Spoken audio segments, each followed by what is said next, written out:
So today's scripture reading is John chapter 6, verses 1 through 21. And Pastor Phil had 6 through 21. After these things, Jesus went away to the Sea of Galilee. And there was followed by a great multitude, because they were seeing his signs, and he was doing all the healing. And Jesus went up to the mount, and he was there sitting with his disciples. And Passover was nigh, and the feast of the Jews. Jesus then, having lifted up his eyes, and having seen the great multitude, doth come to him, saying, Philip, whence shall we buy loaves that they may eat? And this he said, trying him, for he himself had known what he was about to do. Philip answered him, 200 denarii worth of loaves are not sufficient to them, that each of them may receive some little, just a little. One of the disciples, Andrew, the brother of Simon Peter, said to him, there is one little lad who hath 5 barley loaves and 2 fishes.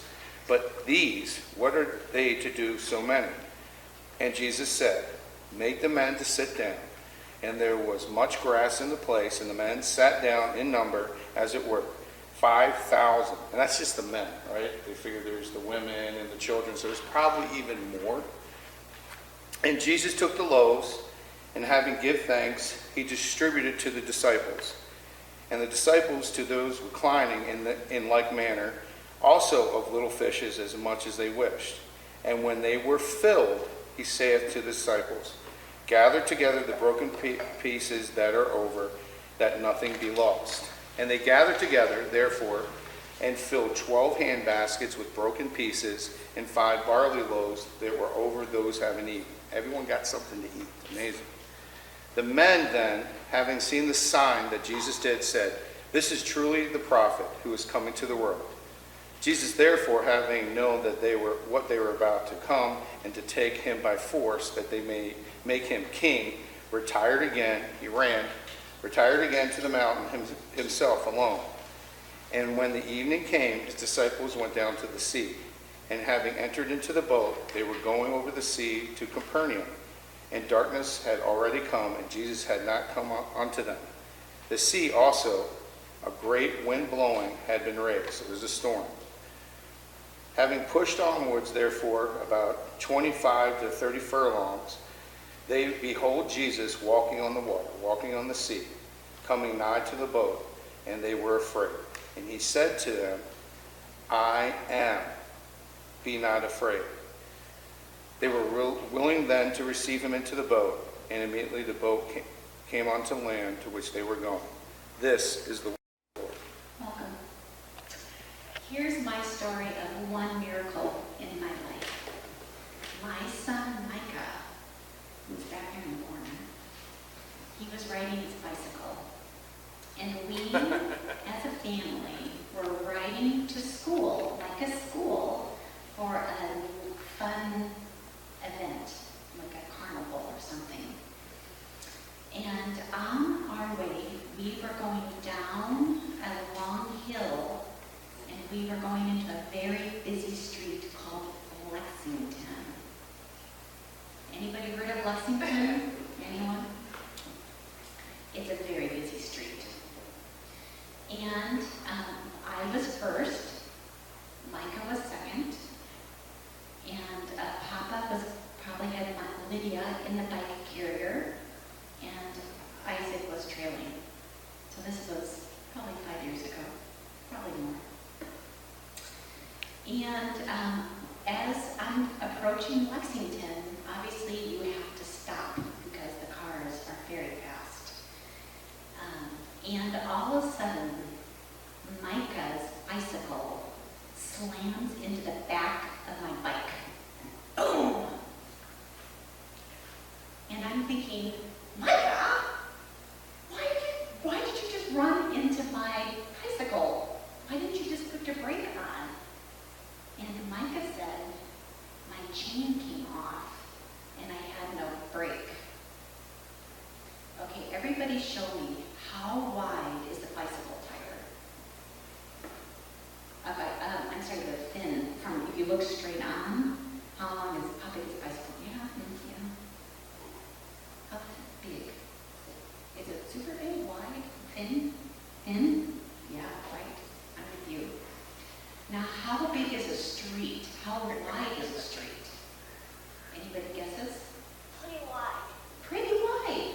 Maybe from this wall to this wall, right? That's pretty wide. Yeah, thank you.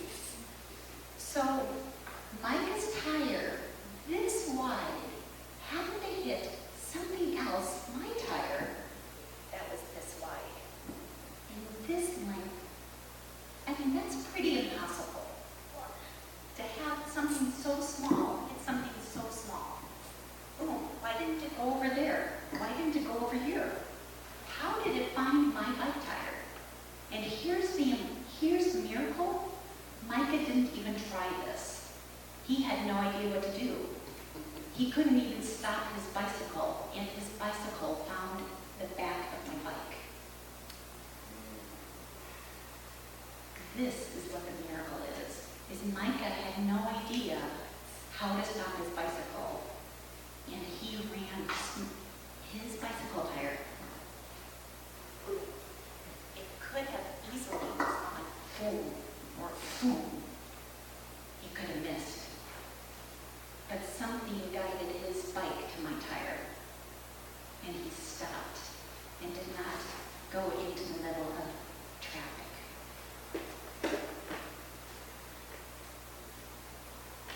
To me, I think this might be a miracle.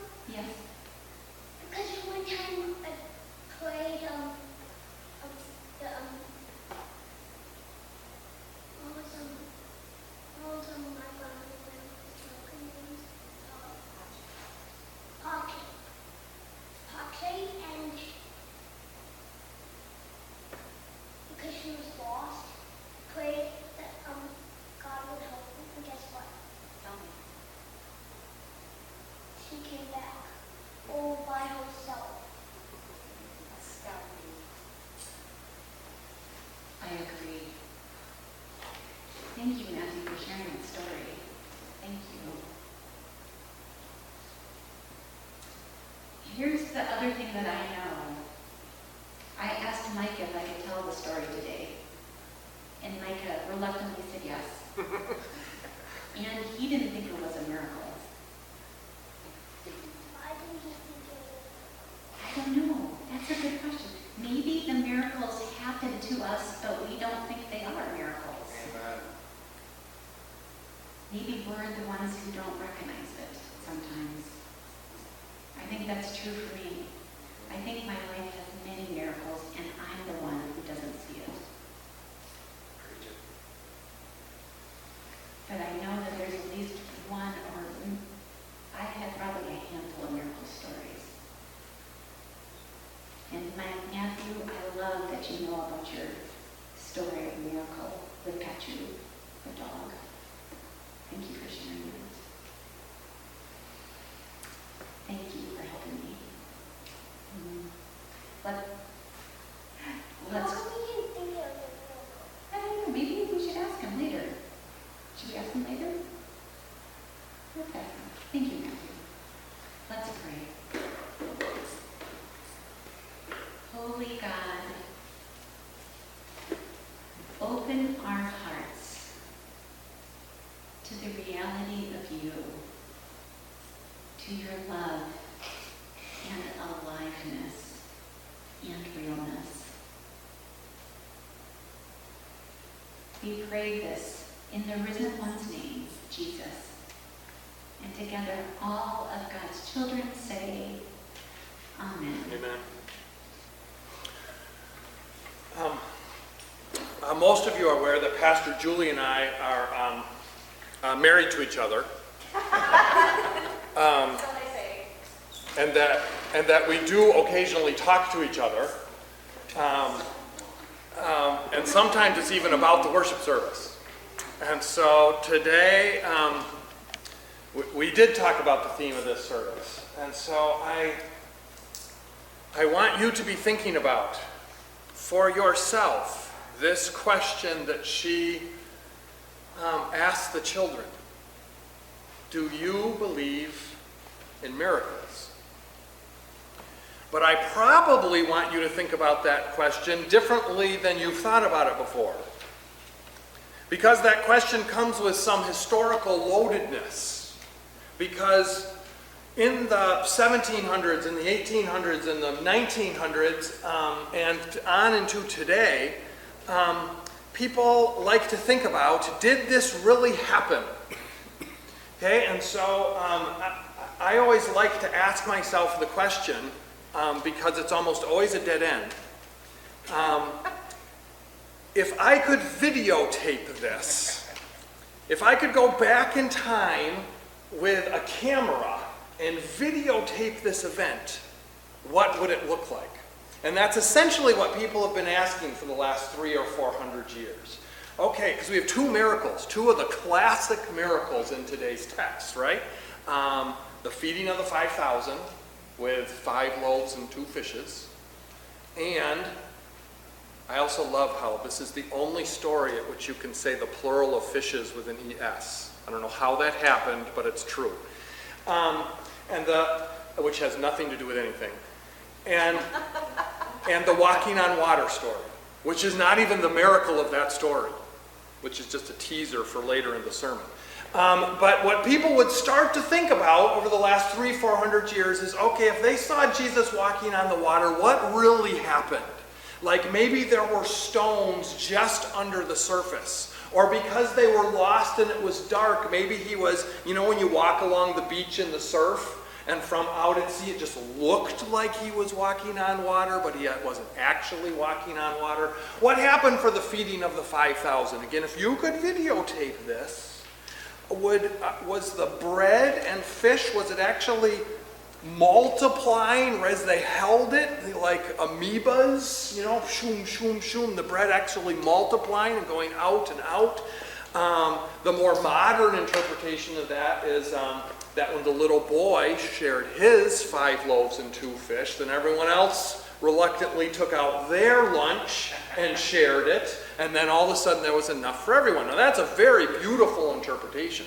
I suspect if you were videotaping it, that's the most likely thing that happened. But I'm not that interested in whether we can prove exactly what happened. I'm also not very interested in the videotape evidence,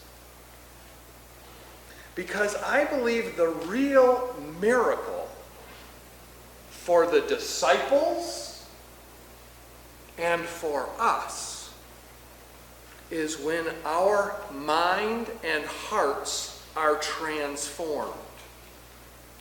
And you can't videotape that.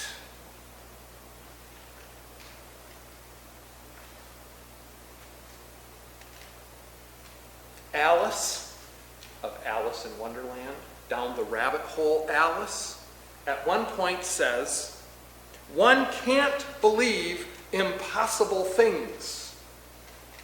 And the queen, I forget which queen, but whoever she's talking to, the queen says, I dare say you haven't had much practice.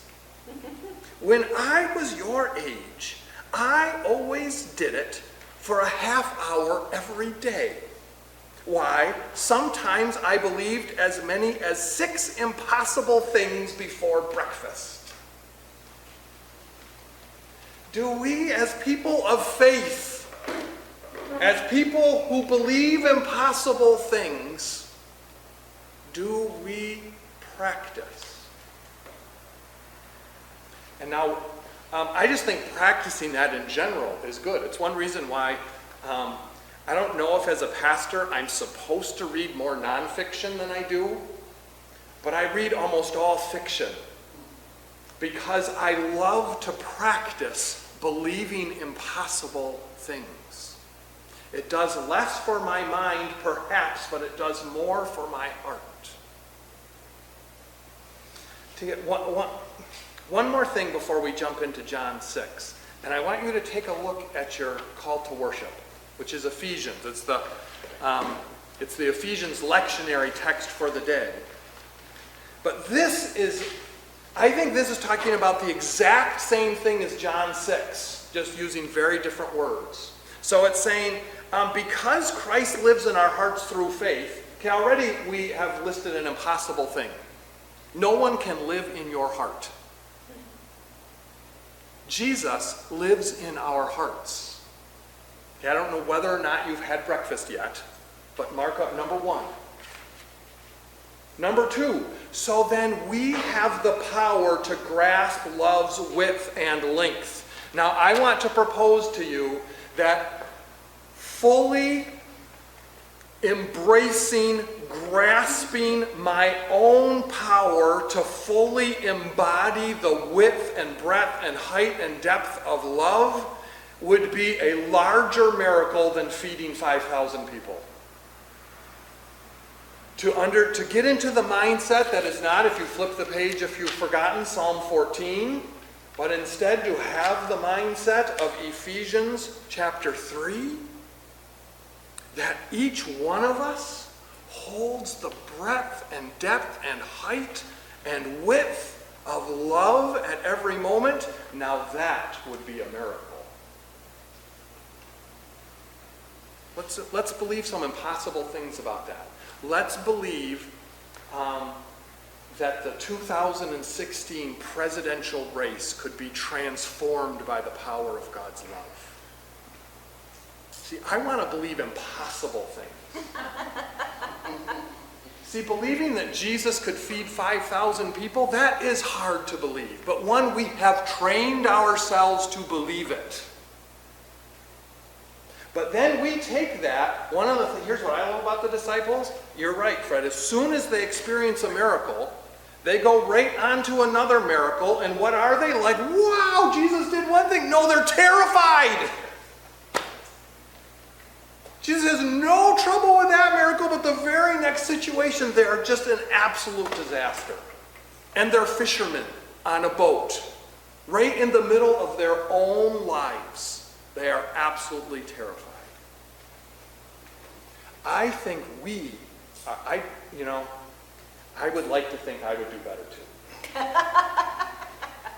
But the reality is, I don't want to try to talk you, even though we're going to talk about this feeding of the 5,000 and the walking on water, I am more interested in getting you to believe the impossible about love in your life right now.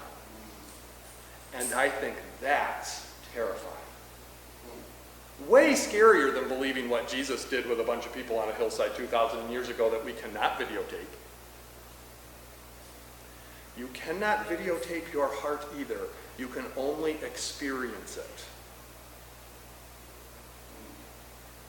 Because we know the love of Christ is beyond all knowledge, the disciples are going to try to solve the problem of the 5,000 with knowledge. They're actually going to put a number on it.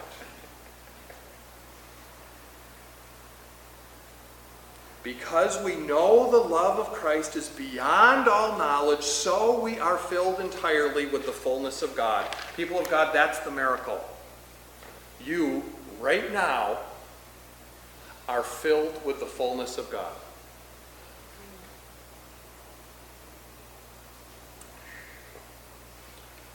Matthew, right now, is filled with the fullness of God.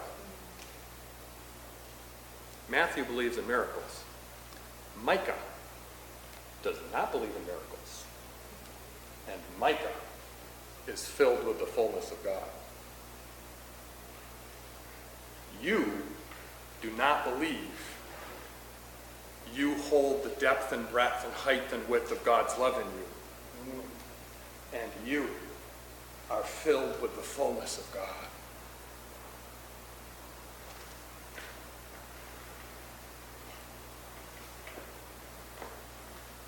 In John, Jesus is doing a bunch of things and people can see it.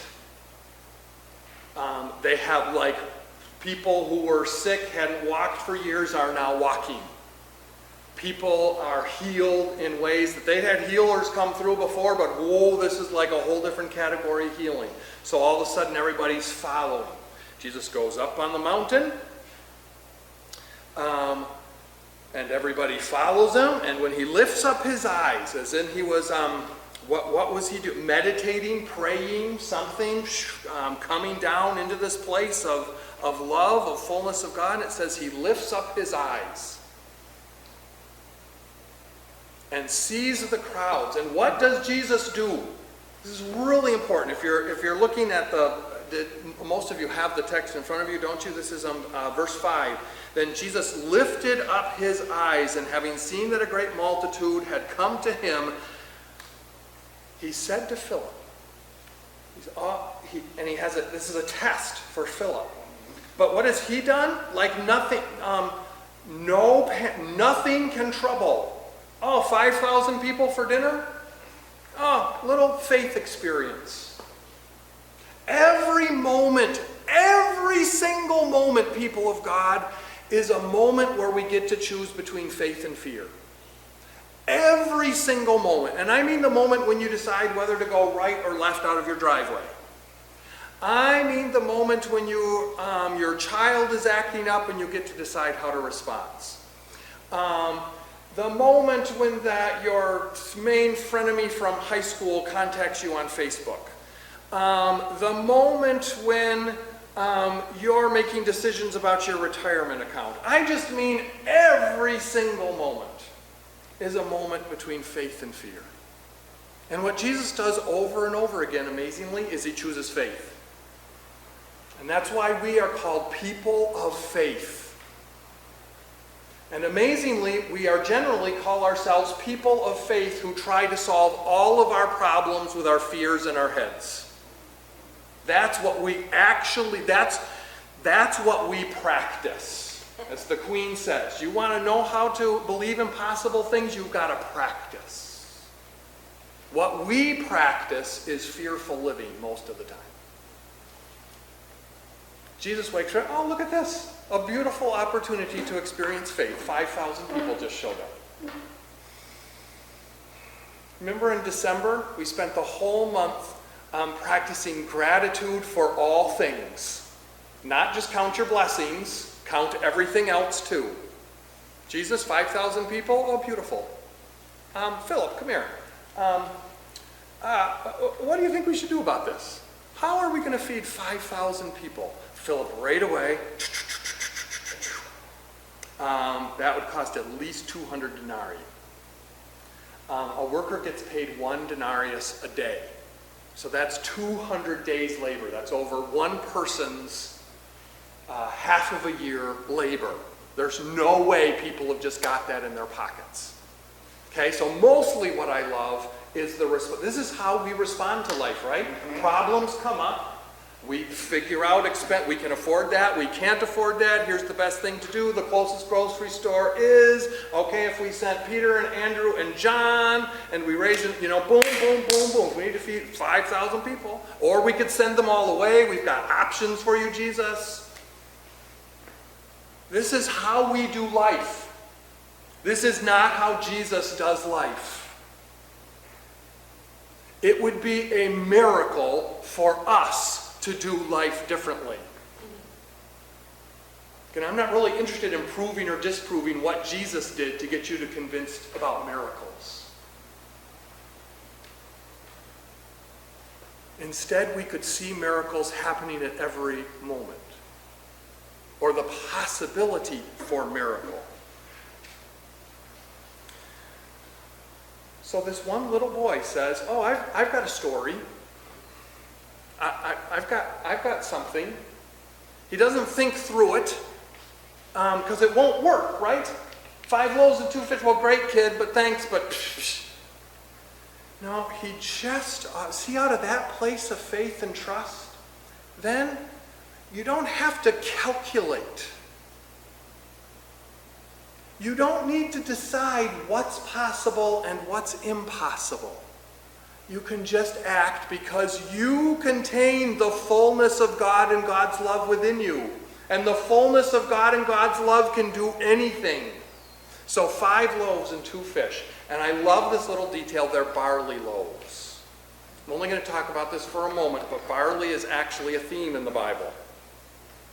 Here's the best place where it shows up. You remember Gideon? Gideon was a judge before they had kings in the Old Testament. When Gideon was a judge, the Midianites showed up with 100,000-person army to destroy the Israelites. Everyone said, Gideon, save us. So Gideon gets 10,000 Israelites together. They're going to go march off against the 100,000 Midianites. Already they're toast, right? 10-1, not a chance. God stops them and says, don't take 10,000, only take 300. So then he goes with 300, which, okay, we're in the land of impossible, right?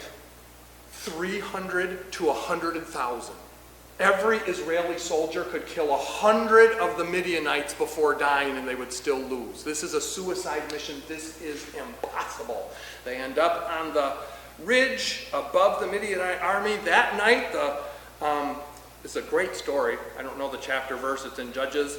A Midianite soldier, one of the 100,000, has a dream. And in his dream, a barley loaf rolls out of the hills and destroys and scatters the Midianite army. A barley loaf. Okay, you have to be a Bible geek like me to remember that kind of thing. But if you do, here's what's going on. Why a barley loaf? Because whenever attackers came into Israel, they always won the valleys. Literally, you've got to notice a little bit about Palestine. There's hills, and there's mountains, and there's valleys. The valleys are the fertile place. What do you grow down in the valleys? Wheat. Wheat is more productive, and it's yummy. Where does barley grow? Well, when you're the tribes who have been defeated and you've got to scatter up and live in the rocky hills, one of the only things you can get to grow up there is barley. Barley is hardier, not as yummy, but it keeps you alive.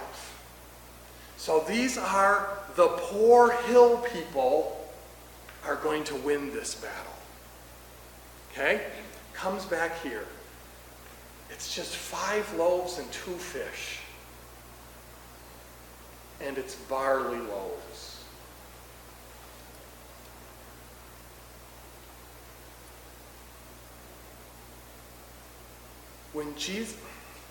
When God works miracles with us, God can work with pretty meager takings. So I hope this is okay, Deb. I've been listening to Deb play the piano today, and Deb is one of the most beautiful and intuitive musicians I know. She is not one of the best pianists I know. Probably the best pianist I know is Zhenya, who's here often. We had Dawn here last week, who is a natural and accomplished pianist. Deb is a super good pianist, but it's not her realm. So I'm hearing Deb, and I'm hearing one, a little mistake here and there, but two, I'm hearing Deb's inner thinking, almost more, because the mistakes, none of them bothered me at all. But I know Deb's thinking about it. That's how all of us go through life, right? We've got our barley loaf. And every once in a while, the barley loaf is just right. And like, ooh, it's a good barley loaf. And sometimes like, oh, all I've got is a barley loaf. The fullness of God rests in you. We have undersold the gospel of Jesus Christ, people of God. We have said you've got a barley loaf, and we're going to give you some ideas of how to make your barley loaf as good as possible. Right? We're going to give you some good butter schmears to make your barley taste just a little bit better. We're going to give you some ideas about how to look better, feel better, act better in the world. Now, I like feeling better. I like acting better. I am all in favor of those things. But the gospel is not, your barley loaf will be a little bit better than it was because you go to church. The gospel is, barley loaf or not, you are full of the fullness of God. Jesus says, give me the barley loaves. And he prays. He says, God, remind us all that we are full of your fullness at every moment. And then, whoosh. Jesus says, collect all the extra. And they collect 12 baskets so that none may be lost. No one is outside of this. There is plenty left over. And instead it's going to cost 200 denarii. We can't afford that. It's too far away to the nearest food. And we have convinced ourselves with fear that it's impossible. The difference between the possible and impossible is a simple move of open-heartedness. It's not some trick. It's not some secret formula. It is stepping into your own fullness and believing that everyone else is just as full of God. And then, whoosh.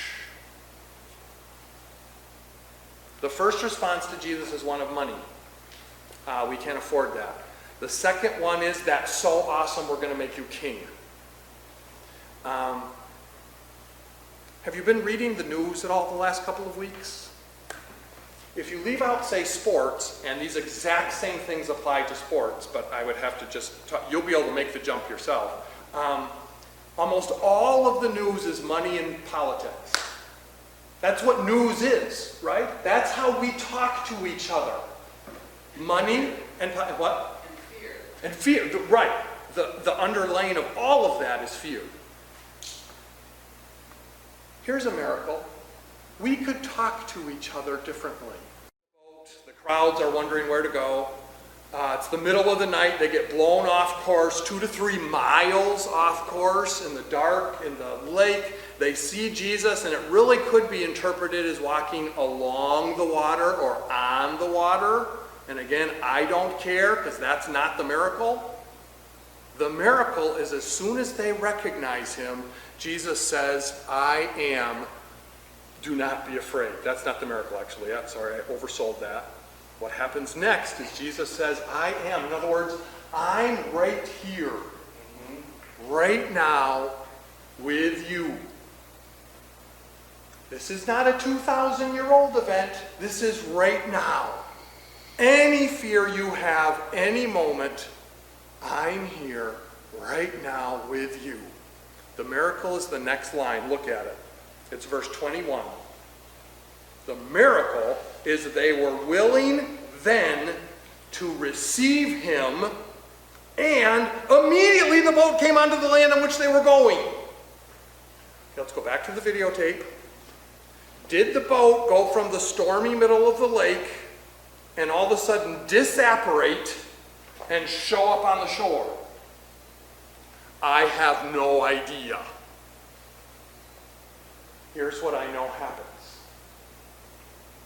The moment we say, oh, you arrive. The moment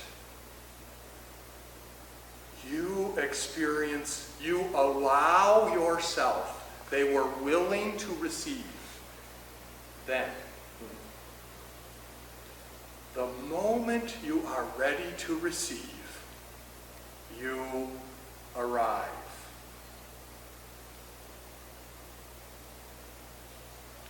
People of God, welcome. Amen.